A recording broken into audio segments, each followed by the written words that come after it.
আসসালামু আলাইকুম। Welcome back to my Sara kitchen. আপনারা সবাই কেমন আছেন? আশা করি অনেক ভালো আছেন। আল্লাহর অশেষ রহমতে আমরাও ভালো আছি। আমি নিয়ে আসলাম মুরগির মাংস দিয়ে বুটের ডালের রেসিপিটা একদম সহজ এবং ঘরে থাকা অল্প কিছু উপকরণ দিয়েই বানিয়ে নেওয়া যায়। তাহলে চলুন দেখে নেওয়া যাক আমার রেসিপিটা। চুলায় একটি প্যান বসিয়ে দিয়ে দিয়েছি পরিমাণ মতো তেল। তেলটা গরম হওয়ার পরে দিয়ে দিলাম এলাচ, লবঙ্গ, দারুচিনি এবং তেজপাতা। দিয়ে দিয়েছি পেঁয়াজ কুচি। সব কিছু একসাথে কিছুক্ষণ ভেজে নেব।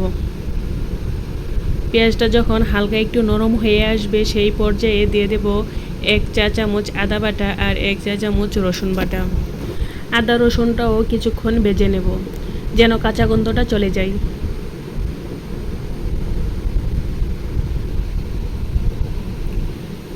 আদা রসুনটা ভাজা হয়ে গেলে একই তেলের মধ্যে দিয়ে দেব উঁচু উঁচু করে 1 চা চামচ হলুদ গুঁড়া আর দিয়ে দেব 1 চা চামচের চেয়ে একটু বেশি মরিচ গুঁড়া। এখানে আপনি আপনার মতো দেবেন। দিয়ে তেলের মধ্যে একটু নাড়াচাড়া করে নেব। এতে হবে কি তেলের কালারটা অনেক সুন্দর আসবে। তারপর দিয়ে দিলাম অল্প একটু পানি। বেশি দেরি করা যাবে না, সাথে সাথেই দিয়ে দিতে হবে। দিয়ে দিলাম ভাজা জিরা গুঁড়া 1 চা চামচ, অল্প ধনিয়া গুঁড়া দিয়ে তারপরে দিয়ে দেব পরিমাণ মতো লবণ দিয়ে আমি এখানে 1 কেজি পরিমাণের মাংস নিয়েছি। মাংসটা আগে থেকে কেটে ধুয়ে পরিষ্কার করে রেখেছি। এখন দিয়ে দেব ওই মাংসটা, দিয়ে ভালো করে নাড়াচাড়া করে মিশিয়ে নেব।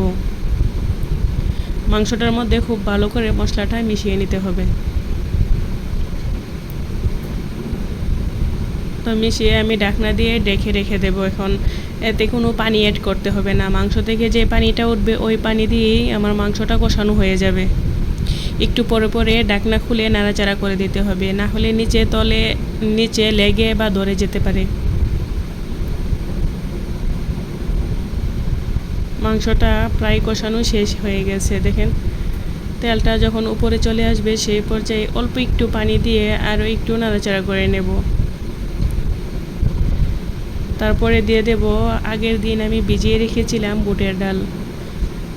যদি আগের দিন সন্ধ্যার সময় ভিজিয়ে রাখার সময় না থাকে তাহলে 4-5 ঘন্টা ভিজিয়ে রাখলেই হবে।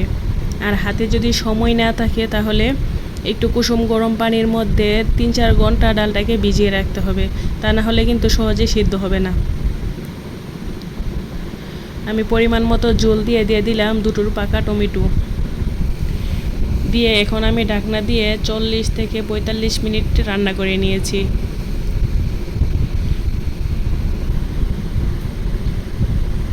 আর যদি প্রেসার কুকারে রান্না করা হয় তাহলে সময়টা আর একটু কম লাগবে।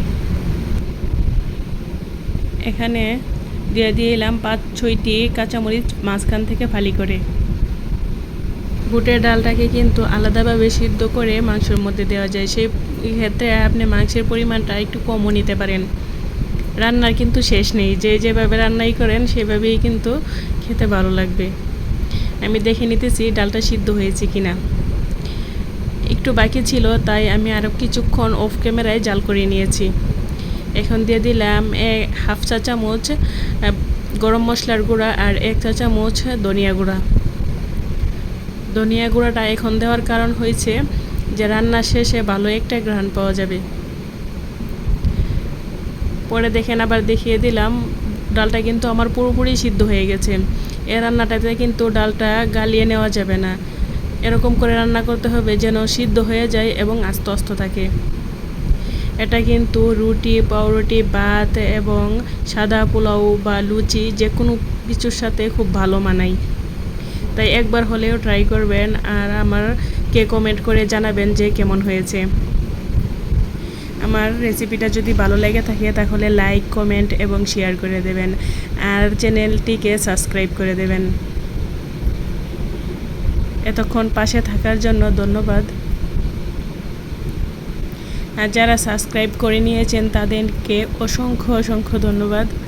আর যারা নতুন দেখছেন তাদেরকে সাবস্ক্রাইব করার রিকোয়েস্ট রইল। গরমের মধ্যে সবাই ভালো থাকবেন, সুস্থ থাকবেন। আল্লাহ হাফেজ।